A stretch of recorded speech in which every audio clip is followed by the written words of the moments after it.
There are some scenarios where the decision is small, maybe it doesn't impact a lot of people, or it's so urgent that you have to make an individual call. You have to take individual action and just seize that moment and make that decision. And then, like I said, there are really large, complex decisions that impact a lot of people that you want to do a formal consensus process and really get buy-in for your decision. But 90% of decisions live in the middle, and we are overusing those two modalities. Hi, Michelle Florendo here, and welcome to Ask a Decision Engineer. Listen in and find out how to untangle big decisions with less stress and more clarity. Making decisions as an individual has its challenges, but having to make decisions as a group adds many other layers of complexity. To talk about that, I brought my friend Alexis Gonzales-Black onto today's show. Alexis is a partner and the org design lead at August Public. Before August, she led the implementation of Holacracy at Zappos and helped shape an emerging org design practice for world-class clients at IDEO. She is an expert in organization design and is driven by a desire to make workplaces more inclusive, agile, and fun. Today, we talk about what she's noticing about the future of work in a hybrid environment, why consensus is not the right approach 90% of the time, what truly inclusive decision processes look like, and a quick reframe that enables you to make group decisions faster. Enjoy the episode. So, Alexis, welcome to Ask a Decision Engineer. Ooh, two Filipino queens talking about decision making. Yes. How many times does this happen? So I know. rare. Like never, probably. And again, I'm so glad to have you on the show. First off, I want to give a shout out to Sarah Kathleen Peck, SKP, if you are listening out there. Thank you so much for convening the wonderful women that you do at the Startup Parent Wise Women's Council. I'm so glad I got to meet you through that. Although I am very sad that we met during the pandemic and I never got to meet you in person, but I'm holding out hope that someday it'll happen. Mm-hmm. Yeah. Yep. But anyways, Totally. I wanted to dig in to your specific area of expertise, which is designing organizations that are able to work better in this weird world that we are in right now. And so first, I wanted to hear your observations on what you see happening in the world of work right now, and what are the parts that are breaking when it comes to decision making? Yeah. So I think the most obvious big thing that's on everybody's mind when we talk to them about work is moving from in office to totally remote to this kind of hybrid future that we're looking at. It's some in person, maybe an office is open, people are gathered in spaces, but we still want to accommodate folks that are dialing in from remote areas. So that's definitely the topic du jour. It is blowing up all of our systems.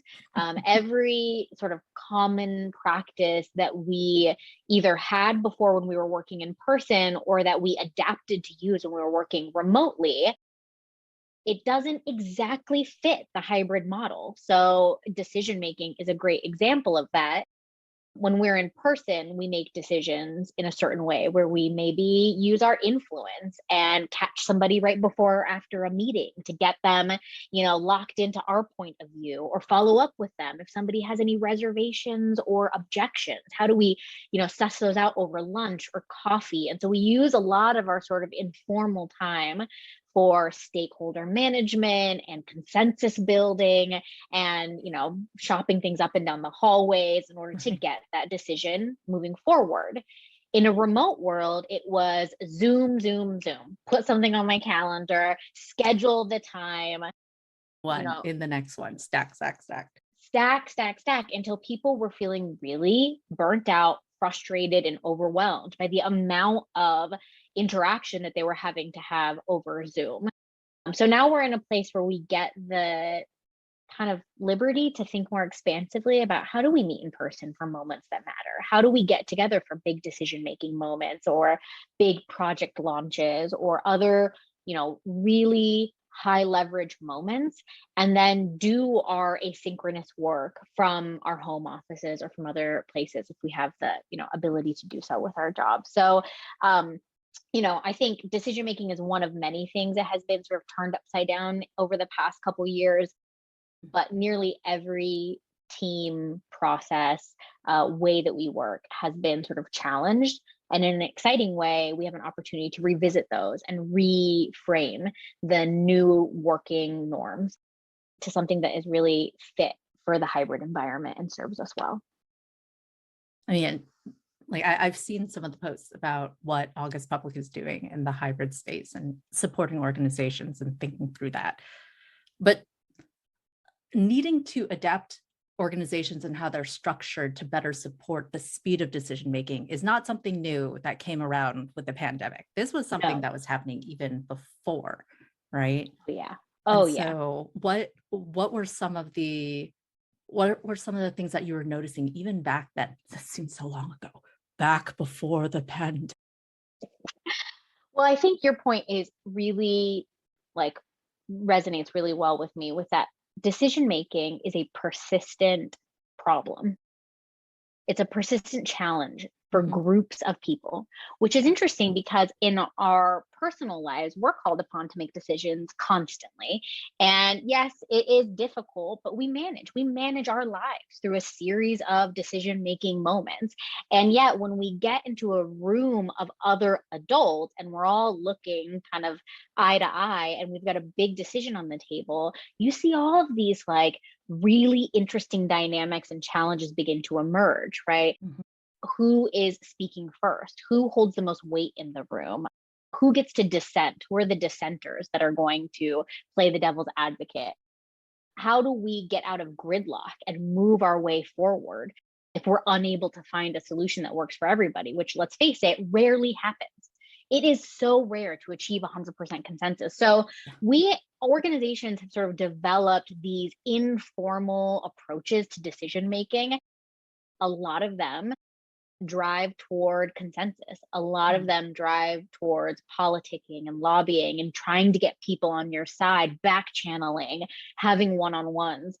And we've developed those mechanisms. And, there are some scenarios where that type of consensus driven decision making makes sense for really large decisions that are like one way door. You're not going to get a chance to go back and revisit them or pivot.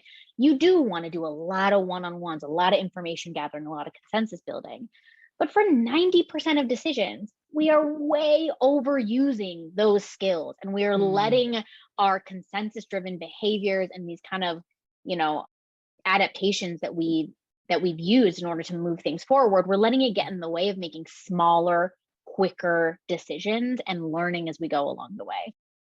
And I see that across industries, from companies as small as 50 people to companies as large as 100,000 people. Speaking of some of those, well, first off, I want to interject here and make sure we're not losing this point, because this is a radical thing to say, that consensus, while it has a purpose, is not good all of the time. And I've heard this straight from the mouth of, an executive coaching client who is in the cloud division of one of those big giant companies that everybody knows. And the consensus culture is actually causing a lot of pain. Yes. And so I know. What are the alternatives? Like, what else can people do, or organizations look at? It's so counterintuitive because we love consensus. Right. It makes us feel so good when everybody agrees. No conflict. We're all aligned, that magical alignment that we're all looking for with our teams. Are we aligned? Are we aligned? Like, are you aligned? I'm aligned. Exactly. Yay. We're all looking for it, that elusive alignment, and we love consensus. And I think, to your point, when I talk to leaders, everybody sort of puts that as the gold standard of where we're headed. In this offsite, we're going to try and reach consensus. In this decision, we're going to try and reach consensus. And I have to introduce the concept to them that consensus might actually be getting in your way for a majority of the decisions that you have to make. So what we do is we think about decision making as a spectrum. where on one end of the spectrum, you have sort of individual action or autocratic decision making, which is like command and control. I'm the decision maker. I'm going to make the Do call. this. I'm going to do it on my own, taking individual action. And then on the opposite end of the spectrum, you have consensus, which is everybody agrees, everybody in the group agrees, right? So you have those kind of ends of the spectrum holding it down. And like I said earlier, there are certain scenarios where you're going to use those modalities. There are some scenarios where the decision is small, maybe it doesn't impact a lot of people, or it's so urgent that you have to make an individual call. You have to take individual action and just seize that moment and make that decision. And then, like I said, there are really large, complex decisions that impact a lot of people that you want to do a formal consensus process and really get buy-in for your decision. But 90% of decisions live in the middle, and we are overusing those two modalities. So we introduced two approaches. One, which is the lightweight advice method, which is as simple as saying there is a clear decision owner. That decision owner is going to use a process of sharing a proposal, letting folks ask questions, doing a round of advice or feedback from their key stakeholders, considering that data they got, and making a call. Simple, lightweight. You can use it for your everyday types of decisions. You're still involving people. They can weigh in.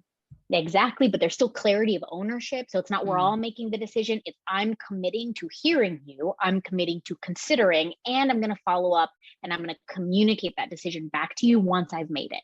So those are sort of the checks and balances along the way. That's an important last step, communication exactly. back.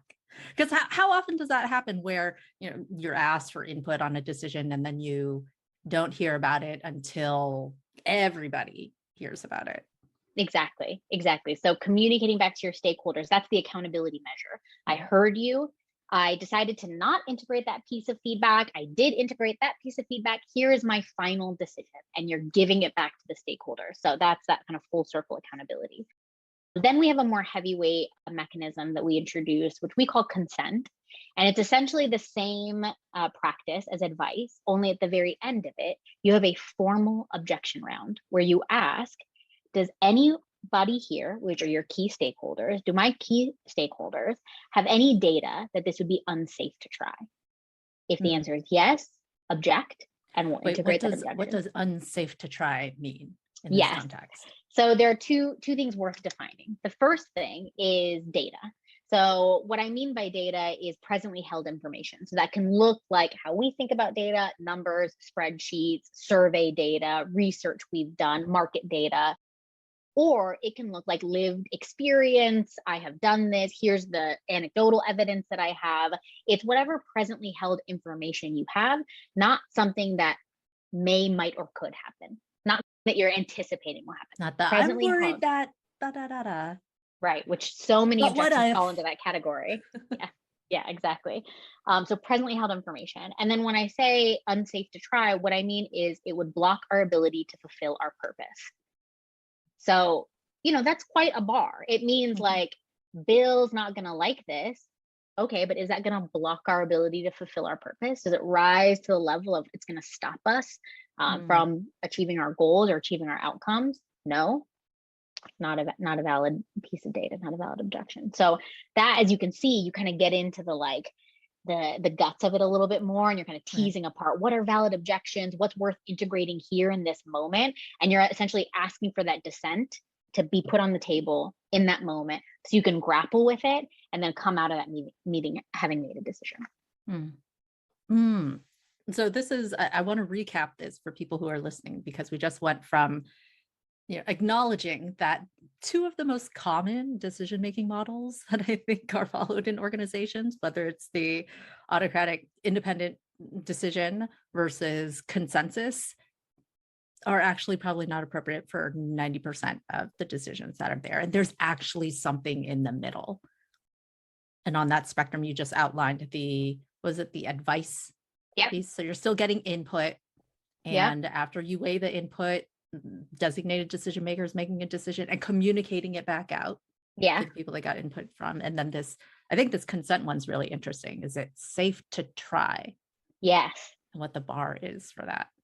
Right. Yes. And that one is more about, higher stakes decisions, whether it's a strategic decision or investment or resources type decision where you need to be able to check for safety before you enact the decision, before you go forward with the decision. So you have to, in order to bring safety to the organization, you have to mine for that dissent, mine for that data, make sure you've got it all on the table and have cleared those hurdles before you move forward. That's why it's a heavier weight process.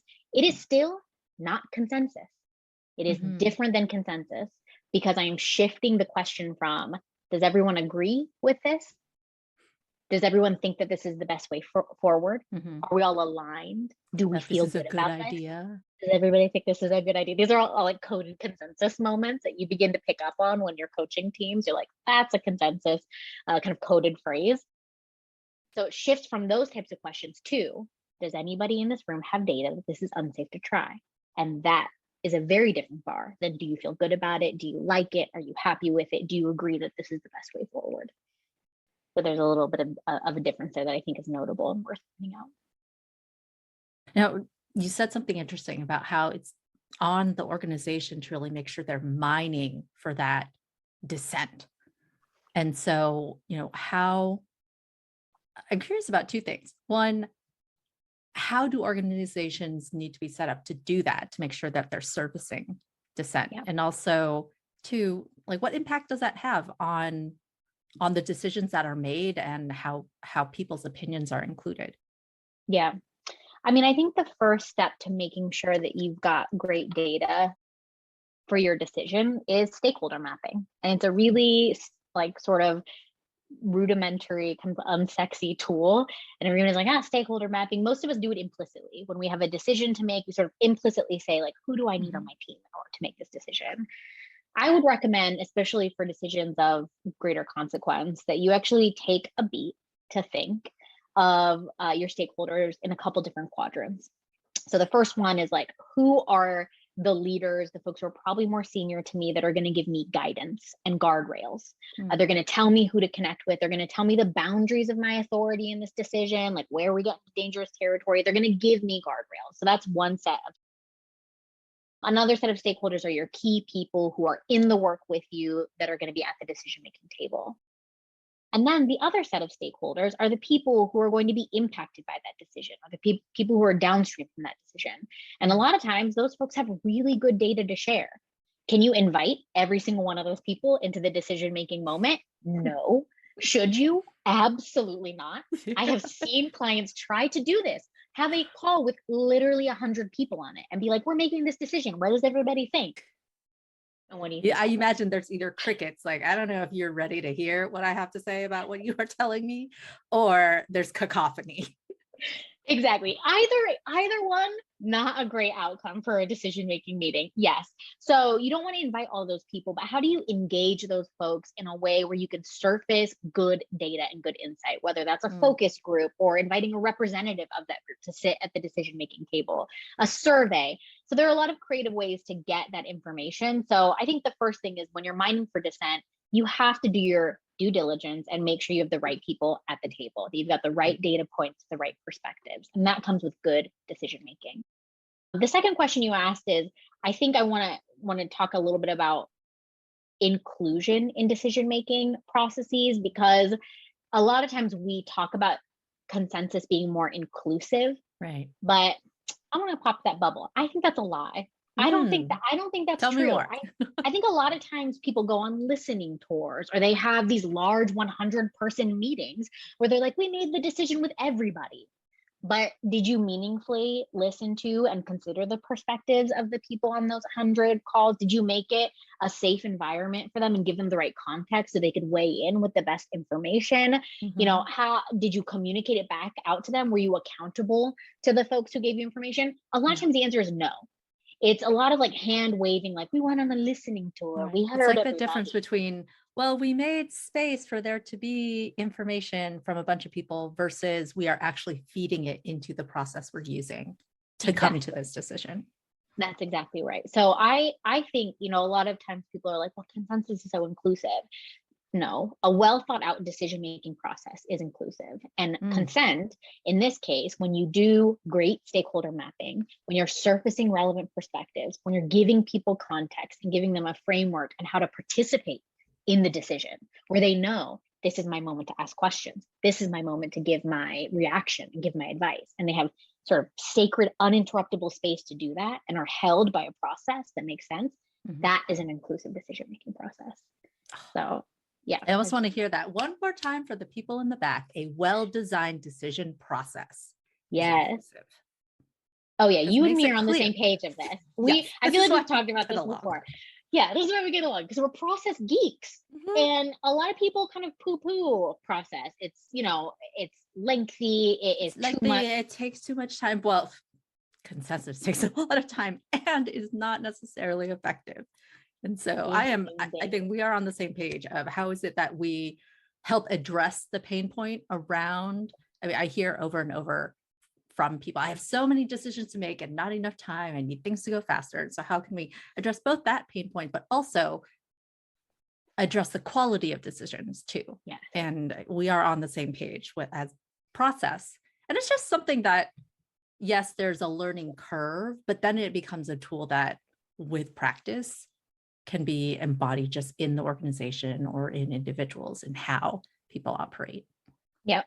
Absolutely. I think reframing decision-making is not something that we just naturally know how to do, but it's a practice that we have to get better at and we have to think about and design for. That is a big shift for people, because a lot of folks who are in leadership positions, they've gotten to that place just by sort of like figuring out how to do decision-making like themselves, you know, and sort of figuring out how to play the right things and pull the right levers. And, you know, they just got lucky. That happens sometimes too. Or they just got lucky. Exactly. But I think this idea that like, it's not just innate in leaders. Decision-making skill is not just innate. It is a learned task process that we can get better at over time. Right.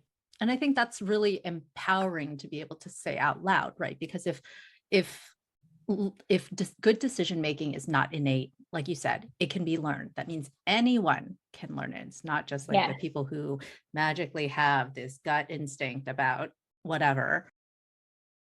And I think that's what's really exciting.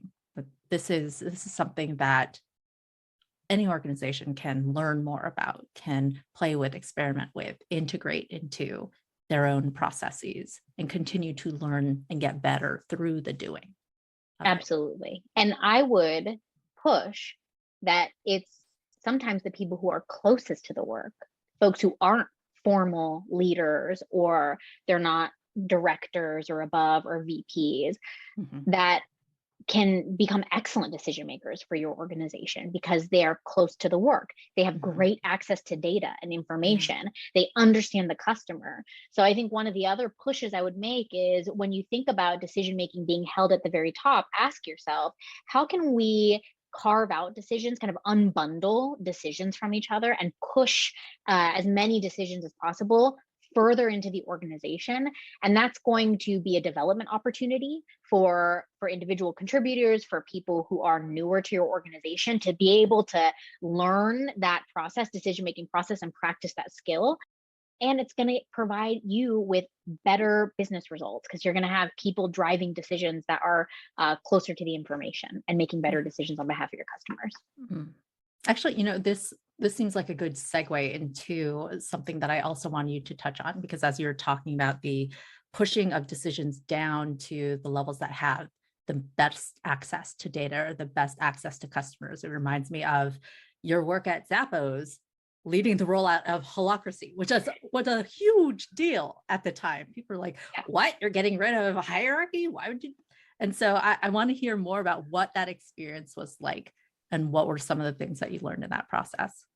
Yeah, I have been reflecting a lot on that experience because I just recently moved back to Las Vegas, which is sort of where it all began for me. It's where the story begins. And I think first and foremost, I reflect on that piece of work as so foundational to the rest of my work as an org designer, because it really represented a very ambitious, visionary leader who was willing to say, let's learn as we go. Let's try it, even if it's hard, even if it makes people uncomfortable. And I think it is so liberating as an employee or as a consultant to have somebody leading the charge that says, like, we're going to be wading into uncomfortable territory, but we're going to learn as we go, and we're going to stay committed to our principles. And And I, isn't that what developing good decision making is all about anyway? Being yes, willing to learn as you go, to try it, to lean into the discomfort, knowing that we aren't going to know everything ahead of time and get it right before it even happens. yes, let's release ourselves from the idea that we can achieve certainty, Yes, 100% certainty. please. We are not clairvoyant. All right. I am all about bringing humanity back Mm, into leadership and business. And I don't know if you know anyone who's completely clairvoyant, and I doubt even the robots will be completely clairvoyant. And so, why do we keep holding that as a bar we are trying to achieve? So, yes, I am yeah, for releasing the expectation that we will know just get it off everything your in shoulders. We're advance. not going to know everything. Okay. Yeah. I use the 40 to 70% rule, which is like, Ooh, if you have 40% of the data, that's great. Go there. If you have 70%, you're in a really good position. If you feel like you've got 70% of the information you need to make a good decision, then you are way ahead of the game. But 100% certainty is a fantasy. Let go of it. Don't worry about it. So, like I was saying, in at Zappos, we had the sort of remit to say, like, let's figure this out. And we adopted this really radical management system called Holacracy, which, like you said, sort of took the rigid sort of top-down management hierarchy, it broke it up into these sort of self-managing circles or teams. mhm. So every, team now had the ability to make its own governance decisions, to change its own rules of how they worked and the policies that they adhered to change the roles and accountabilities on their team in response to what they were seeing in the market. And I think what I learned from that experience is there are some foundational principles that I still hold true to Mm. when I work today, like the idea that decisions should be unbundled. We shouldn't treat decisions as, there's this big project and there are 100 decisions and they're all going to flow through Michelle. It's not Michelle a is going to be the waterfall. decision. Yes, Michelle's the point person. We're going to just wait for Michelle to make every one of those decisions, right? Recipe for That's such disaster. a yeah. We Recipe for laugh, but people slowness. do that. People are like, Yeah. Michelle's the point person. You got to run it by Michelle. Have you CC'd Michelle? And now all of a sudden, Michelle becomes the bottleneck for doing anything Mhm. in this project. So That's I painful think for everybody. exactly, the principles of sort of unbundling decisions, making decisions small, focusing on safe to try, inching your way forward, empowering those that are closest to the work to make decisions and to drive decision making is still something I fundamentally believe is not only the right way to run a business, but I think it is a more inclusive and equitable way to run a business. And I'll just say this as like a woman of color myself, I would have never had access to the information I had, the authority that I had, and to feel as engaged and relevant and powerful as I did if it weren't for those sort of foundational principles of pushing decisions closer to the work, empowering people. And it was life changing for me. And I decided from that point on, I was never going to work in an organization that was not focused on empowering and trusting employees to drive work because it's a completely different employment experience. Mm. Right? It's like being in the driver's seat. And that to me was exciting, it was interesting, and it was engaging. So yeah, that was a wild experiment. There are some things that did not work, that were painful and Mhm. difficult. And if you Google holacracy at Zappos, the news is full of stories of how painful and difficult and challenging it was. Did that make it wrong? No. I think there's a lot of wisdom that we learned through the process. But the part that I would get rid of is sort of the complexity of holacracy, really full, like a constitution with all kinds of rules. And there was all this sort of like, structure around it. It was Mhm. overly structured in a way that made it not very adaptable to Mm. different teams and different contexts. So I took that experience from Zappos. I think at IDEO, I really learned about human-centered design and like how to make decision making more human-centered. And Mm. so I took Wait, I those want to kind of, hear more about that. oh yeah. Like, what does that mean? What does that sound like? I mean, I think it begins, the human-centered design process begins by getting out into the context, into the field, and listening to the untapped desires, interests, needs, wants, tensions, challenges of the folks who are living day to day in the organization. So rather than trying to orchestrate some comprehensive, beautiful, perfect, plan of how we're going to run this organization, we give ourselves permission to just go sit with the teams that are struggling, ask them, what hacks or innovations have you developed? What are your workarounds? Who do you avoid on this team in order to make a decision quickly? And you learn by sitting in the context with folks and designing something that's really simple and elegant and usable by the people who it's designed for. And I think I've taken those two experiences, and that's the work that I do at August, is sort of like the principles of like empowered self-management and empowered decision making, and then the simplicity and design and usefulness and practicality of making something that people want to use that's human-centered, and helping teams do that. Yeah. Oh, that's super inspiring. And also, I love how you're talking about the aha around the human-centered design approach to how is it that we not plan ahead and think from our little silo what may be the best thing to roll out, but really sit in the context. That's such a great phrase. I'll also be having some other folks that design human-centered design background later on. So let's see. We've done this arc because I went on that tangent of, yes, tell us what happened at Zappos, and then you connected that through to the things you were learning as you were doing organization design with IDEO, and now we're back to the work you do now. And I want to hear what has been most fascinating about the work that you get to do with August Public. I get to do a lot of fascinating work with August, but I'm going to talk specifically about decision making, since that's like our area that we're jamming on right now.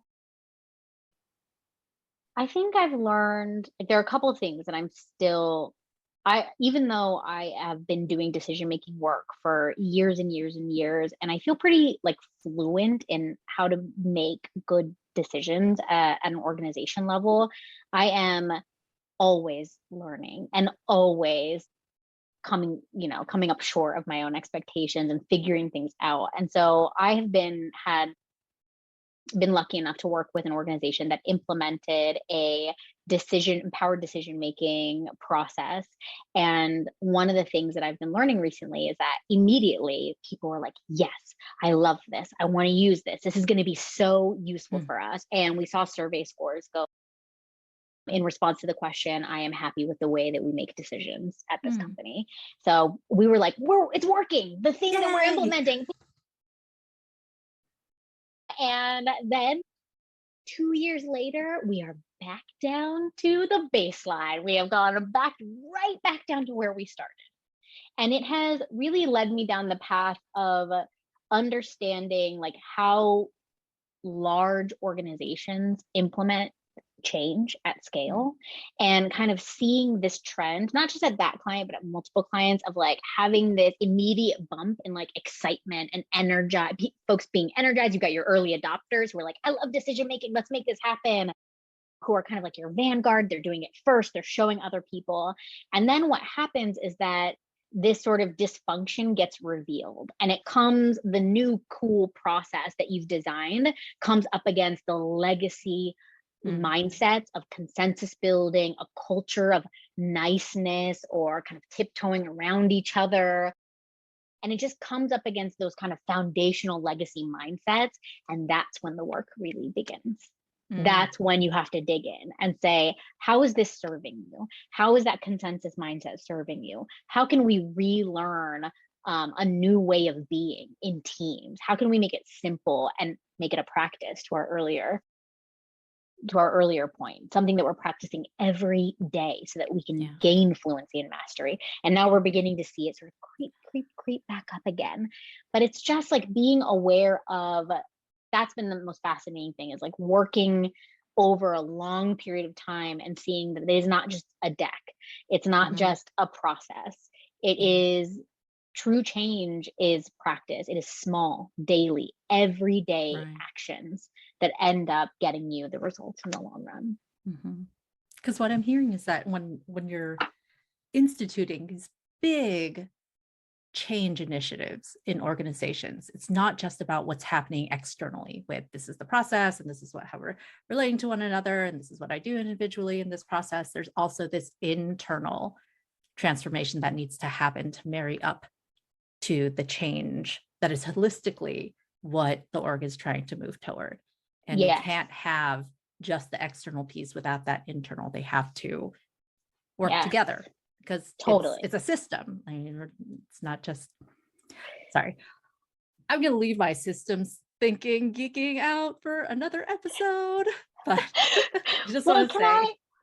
can I say one thing on that Yeah. though? I think that decision making is just such a perfect proxy for so many different things that are happening in the organization.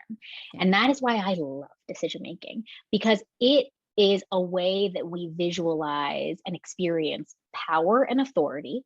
If you want to know who has power in a room, try to make a decision, right? See who has the veto power, see whose opinion everybody falls in line with after they say their opinion. It is a way to visualize power in a really tangible way. It also is a way to see how inclusive or equitable an organization is. How are they seeking diverse viewpoints and bringing them to the table? How are they creating a process that is truly inclusive? Right. So we understand maybe they have a diversity, equity, and inclusion statement on their website, but when it comes down to the way that they work, is it equitable and inclusive? So you see that, you see psychological safety show up, you see tolerance for failure show up, right? All of these different parts of an organization that we're constantly trying to assess and change, they get tangible in decision making. It's a thing that you can see, that you can design for, that you can tweak, that you can practice. So do not sleep on decision making. Decision making is a incredibly powerful lever of change that can help you address a multitude of things that are happening on your team and in your organization. I'm like, amen to that. Let's see. One of the things that I want to make sure that we leave listeners with, just because a lot of my listeners love listening because they want to learn new things. And Yes. I still remember when I brought you in as a guest speaker for the course I was teaching for Stanford Continuing Studies, which I'm teaching again this summer. And so we should talk. Nice. I'm still figuring out the arc of the 6 weeks. But you totally blew everyone's mind with a lot of the things that you were talking about today. And it can almost feel overwhelming to digest. And so if you had to distill, what are some of the key things you think people should remember about what you've talked about in decision making, and what might be one action step they can take to move toward better organizational decision making? What would those things be? This is my favorite question, because it is when I go back and I talk to folks that I worked with at Zappos or who are still working at Zappos, when I talk to my peers and other folks I worked with at IDEO, and anybody who I've come into contact with in this, my history of decision-making work, it is always the same thing. Everybody says the same thing that is like the life-changing thing that they continue to use. Okay. And I said it before, but it was sort of like nestled in our conversation. Right. Let's give it the spotlight now. I'm going to pull it out. When you're trying to make a decision, instead of asking, how does everyone feel about this? Is everyone happy with this? Ask, is this safe enough to try? Is it safe enough to try, knowing that we can revisit it? Just try that. Change in your meetings, change the direction of decision making by asking that really simple question. And all of a sudden, what you'll see, And all of us have been in this moment. We've been in meetings that are going around and around. We're circling the drain. It's like, oh my gosh, everybody's got a problem. And what about this? What about this? We haven't checked this. And you're kind of thinking to yourself, uh-oh, we've got 3 minutes left. We were supposed to make a decision. This is going to get kicked down the road again. We're going to have to do another one of these meetings. In that moment, I want you to pull on your courage, and I want you to speak up, and I want you to hold up that card and say, I just want to check really quickly. I think there are a lot of great perspectives going on right now, but I want to check, is this decision, are you objecting to this decision, or is it safe enough to try, knowing that we can revisit it, knowing that we can consider all of these things and we can continue talking about it? I just want to check, are you saying you have an objection, or is it safe enough to try?